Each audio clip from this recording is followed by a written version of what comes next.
د عمر ابن عبدالعزیز رحمت الله علیه په دور کې هغه یو لشکر تشکیل ک سمرقند ته. کله چې سمرقند ته تشکیل ولا وکړو د جهاد د پاره چې تاسو لاړ شئ او هغه سره جهاد وکړي، نو کوم د جهاد چې د نبی کریم صلی الله علیه وسلم نه ثابت سنت طریقه ده چې هغه ته لاړ شي، اول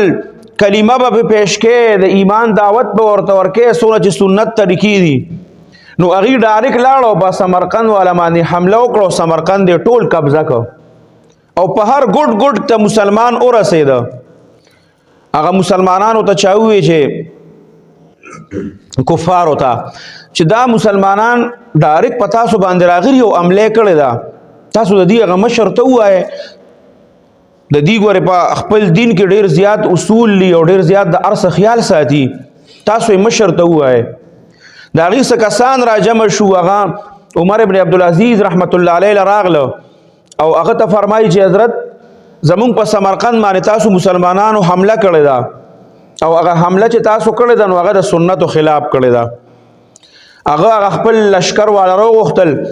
داغې نه تپوسو کوي تاسو چې حمله کوله نو تاسو سنت طریقه پکې پوره کړې وه؟ وی نه جي نه مونږ خو پکې سنت طریقه نه وه پوره کړې. فورن لاړ شي وي سپسالار ته، دغه د قاضي چې دی او گورنر دی هغه ته ووایه چې سمرقند مکمل خالی که وځي، مکمل سمرقند دی په دوباره خالی که، خپل فوج او ټول مسلمانان د دوباره وباسل. کله چې وباسل وي په سنت طریقه باندې به عمل وکړي بیا به مخکې ځي. وی چې کله مکمل سمرقند خالی که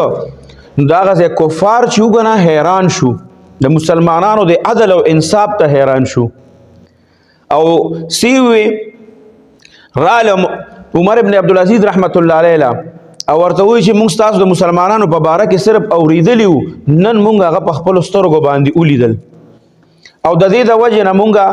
نه جنګ کوو. موږ ټول چې څومره یو مخکې به یا دونه مسلمانېدل یا نه یا به څوک د یارې مسلمانېدل، اوس په خپله خوښه باندې ټول مسلمانان شو او د هغه وخت نه سمرقند والا چې کوم دي نو دا بیا مسلمانان شو، ایمان یې راوړ.